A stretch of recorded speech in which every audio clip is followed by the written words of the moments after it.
Amigas e amigos, a corrupção é o fantasma do mundo. Esta é a impressão que se tem quando a gente olha para o noticiário, para o que diz a mídia. Óbvio que se trata de uma ficção produzida por quem tem interesse em manipular a sede de justiça, que eu já falei aqui, que existe naturalmente nas sociedades capitalistas. E isso se agrava diante da crise, né, do aprofundamento da crise, essa crise que já se arrasta aí desde 2007, 2008, quando ela foi deflagrada, e ela vai se aprofundando, se prolongando, sem nenhuma perspectiva de solução. E essa injustiça fica cada vez mais patente, porque o peso da crise vai sendo descarregado nas costas, né, dos trabalhadores, do povo. E o povo vê também, né, como que isso é tratado do ponto de vista aí das relações sociais. Basta ver a dinheirama que os bancos centrais dos países ricos, especialmente dos Estados Unidos, né, já despejaram, né, na banca, para salvar a banca, para salvar o sistema financeiro. Aquela história, né, pirão, farinha pouco, meu pirão primeiro, né, é um privilégio deles. O capitalismo existe para isso. O capitalismo é dos capitalistas, não é do povo, não é dos trabalhadores. O regime funciona assim. E tudo isso foi dinheiro público, né? Dinheiro que saiu aí, tirado do lombo dos trabalhadores e do povo, né? Que gera riquezas, que produz riquezas, paga impostos, né? Para salvar a banca da bancarrota, né?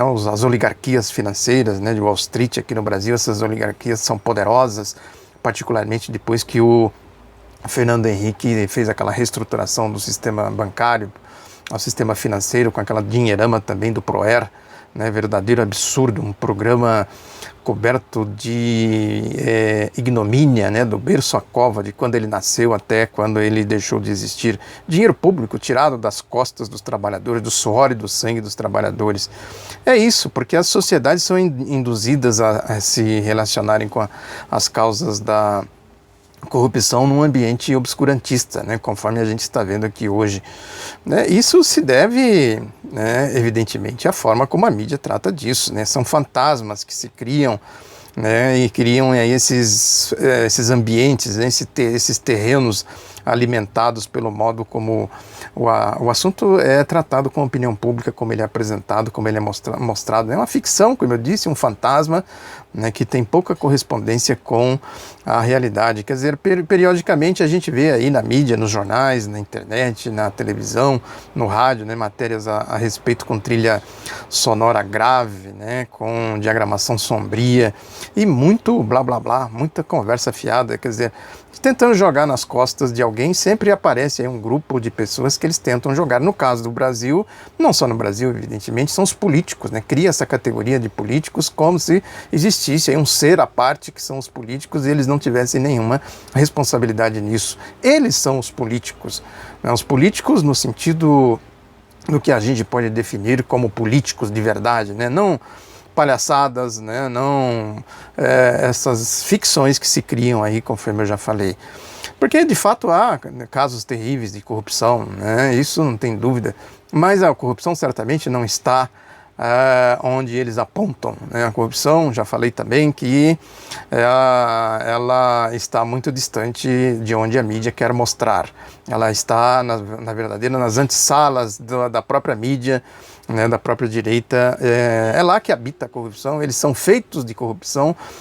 A relação social deles é toda permeada de corrupção. E com isso cria-se aí esta realidade falsa, né, de ficção, né, e daí para tentar passar para a sociedade a ideia de que não há alternativa para o abismo. E a sociedade acaba tirando conclusões aí, erigindo crenças, né, baseadas em visões superficiais. Não vai na essência do problema, porque o problema não é apresentado para a sociedade. Ninguém melhor sintetizou essa constatação do que o economista Delfim Neto, foi um poderoso ministro da ditadura militar, num artigo que ele escreveu na Folha de São Paulo de hoje, que ele diz aqui que o Supremo Tribunal Federal mostrou o que é e o que deve ser o guardião de nossas liberdades e promotor da estabilidade institucional. Falando aqui do caso do Renan Calheiros, aquele acordo que foi feito, que ele ficou lá para dar pressa, celeridade à PEC 55 aprovada ontem, é um verdadeiro crime contra a pátria, contra a nação, contra o povo. O Delfim diz aqui, não foi por menos que a Constituição Federal de 1988 sacralizou o Supremo Tribunal, ele está se referindo, para que possa resistir à voz das ruas quando esta, em estado histérico, pede vingança em substituição à justiça.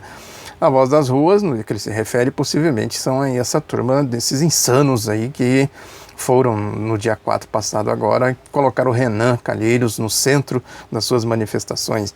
É o jogo da direita aí, né, conforme também já foi comentado aqui. Aí o Delfim diz que aproveitemos o que resta do mandato presidencial de 2015-2018 e ajudemos o governo que vai completá-lo na árdua tarefa de restabelecer a expectativa de que teremos relativo equilíbrio fiscal num horizonte visível.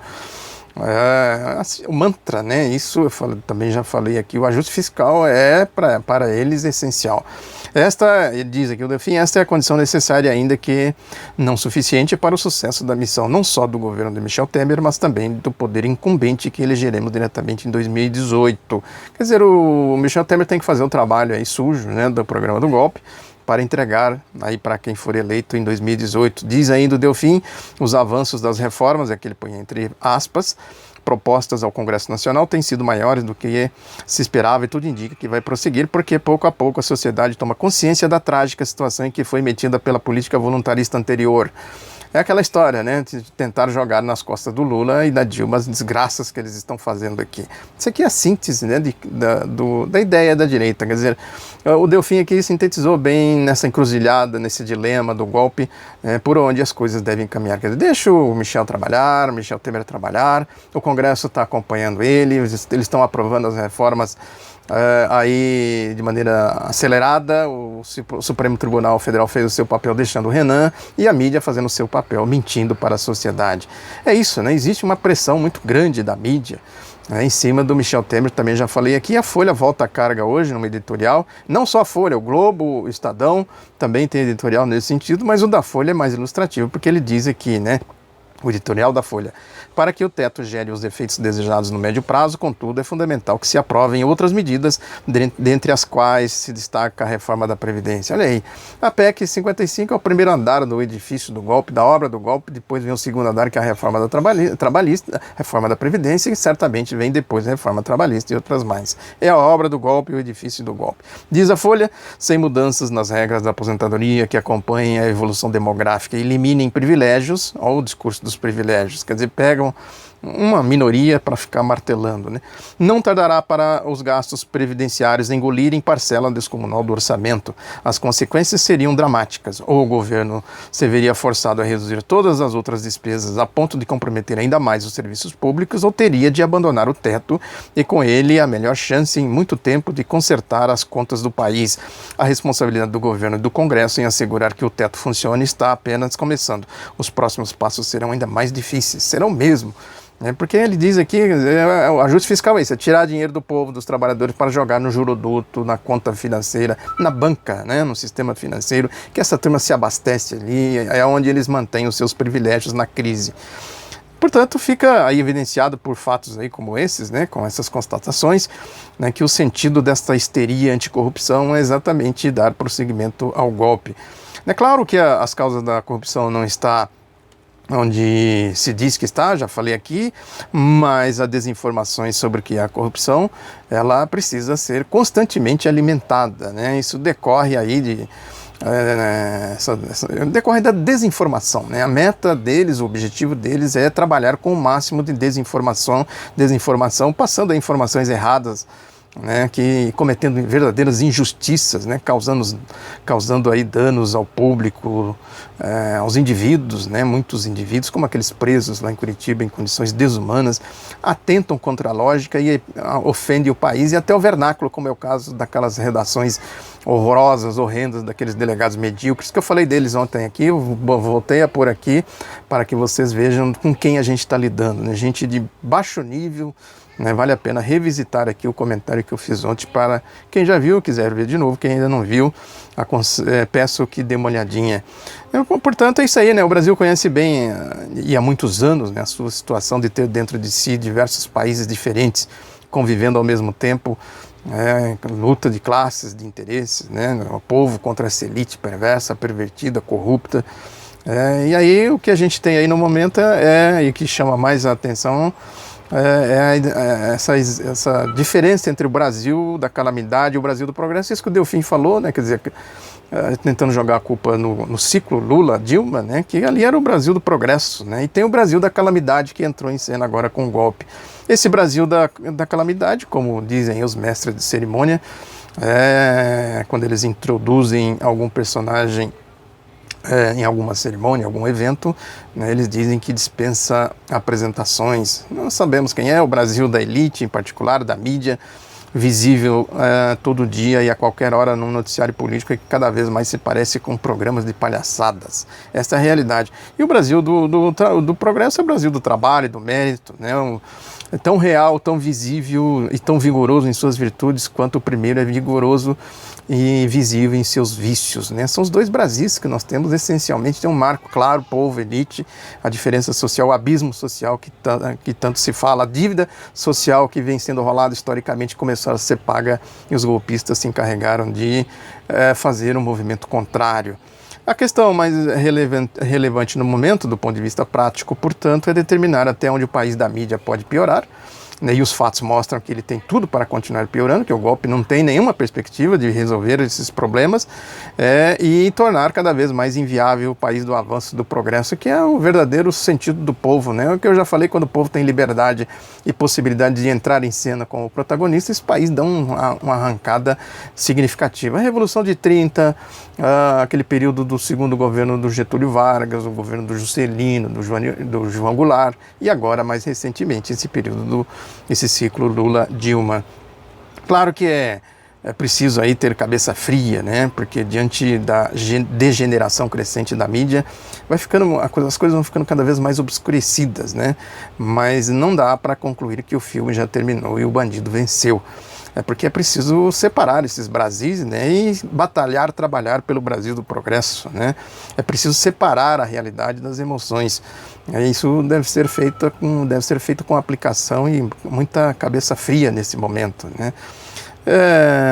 Lógico que seria ótimo que esse processo todo, e quando se fala de combate à corrupção, seria ótimo se pudesse evoluir a ponto de passar o Brasil a limpo, realmente de alto a baixo, de forma justa, ética, democrática e séria. Mas isso implicaria num acerto de contas severo, né, com essa elite corrupta, que ela é a indústria da maracutaia, e o capitalismo vive disso. Aliás, tem aí um bochicho, surgiu no Estadão, esse Roberto Justo, né, que ele é uma figura que não merece nem ser considerado, mas o que ele falou é importante.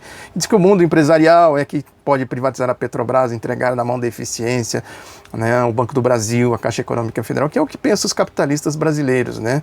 Eles são medíocres, não têm um projeto de nação, de país, nem para eles próprios, né? Vivem pendurados no Estado, aquela história dessa relação promíscua do Estado com o capitalismo brasileiro. O capitalismo não seria nada no Brasil sem a força do Estado. Mas é isso aí, nesse jogo político da direita, infelizmente, torpeza é moeda corrente.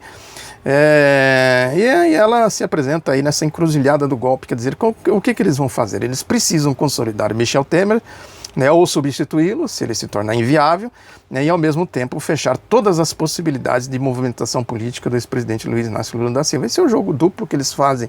Inviabilizar o Lula, porque o Lula, se deixar solto, né, ele marca um gol a cada 10 minutos, como se diz aí, né, rapaz? E a pesquisa Datafolha mostra isso. Ou seja, o primeiro movimento ele é complexo e eles agem com precisão absoluta para não pôr o golpe a perder. Agora o segundo se transformou numa esbórnia, numa orgia, né, digna de causar asco até nos mais insensíveis dos seres. É realmente um jogo muito sujo, é uma torrente de esgoto deles, né, da direita, que eles tentam jogar na imagem do Lula. Agora já até surgiu mais uma calúnia aí, né, desta vez pela pena da máfia e dos mesquitas, do jornal Estado de São Paulo, dizendo que o Lula encomendou o Museu do Trabalho e do Trabalhador em São Bernardo do Campo, aquela obra envolvida na Operação Efesa da Polícia Federal e da Procuradoria da República, dizendo que houve aí desvios de 7,9 milhões, e tudo é Lula, Lula, Lula, é o lawfare, né? A guerra jurídica, política, que a defesa do Lula diz aí muito bem, né? Quer dizer, o presidente sempre envolvido em denúncia, né? Amarrar ele, né? Deixar ele espremido contra a parede, emparedado. É mais um lance dessa guerra, né? Porque os advogados do Lula, eles protocolaram aí em mais um desses episódios de depravação, né? O jornalista depravado, que é um depravado, esse Ricardo Noblat, eles protocolaram uma ação de interpelação criminal contra ele, né, para que ele explique, né, para que ele indique se reconhece a autoria, esclareça o teor das declarações publicadas na sua conta no Twitter. É evidente que foi ele, a conta é dele, né, mas aí é um procedimento legal para que ele explique. Ele, segundo os advogados, após ser instado por seguidores a revelar um furo, o jornalista publicou a seguinte declaração: Moro condenará Lula no início do ano, mas não mandará prendê-lo. Satisfeito? Respondendo aí a alguém que questionou ele. Em uma publicação anterior, o Noblat já havia afirmado que o juiz Sérgio Moro se refere a Lula como Nini, né, quando está entre amigos. Seria aí um código, né, uma senha. O Nini seria o Lula. A interpelação criminal é medida preparatória de eventual queixa-crime por delitos contra a honra do ex-presidente. Ou seja, que intimidade, qual é a relação promíscua que ele tem com o Sérgio Moro a ponto de publicar esse tipo de coisa contra o Lula? É o achincalhe, né, que eu falei aqui.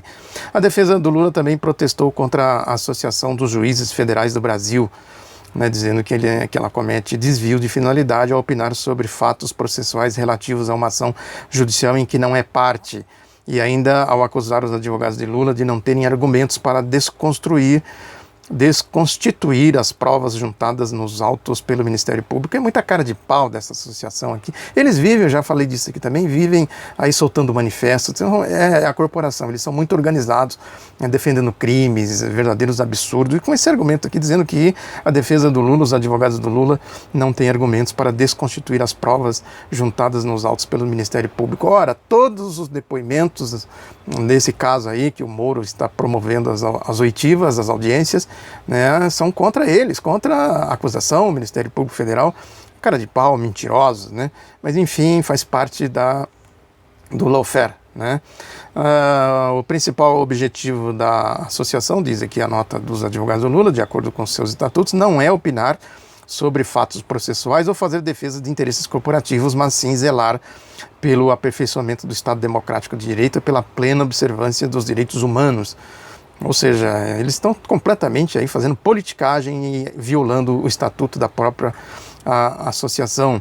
Tem também a afirmação do presidente da Associação Nacional dos Procuradores da República de que na Lava Jato não houve abusos.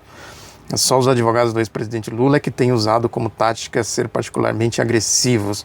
Está numa coluna do Estadão hoje, eles também, os advogados do Lula, soltaram uma nota, né? Aí a tentativa de fazer também jogar lama, né, na defesa do Lula. Diz aqui Lula e seus advogados têm sido alvo de diversas medidas arbitrárias e ilegais praticadas na Lava Jato desde março de 2016.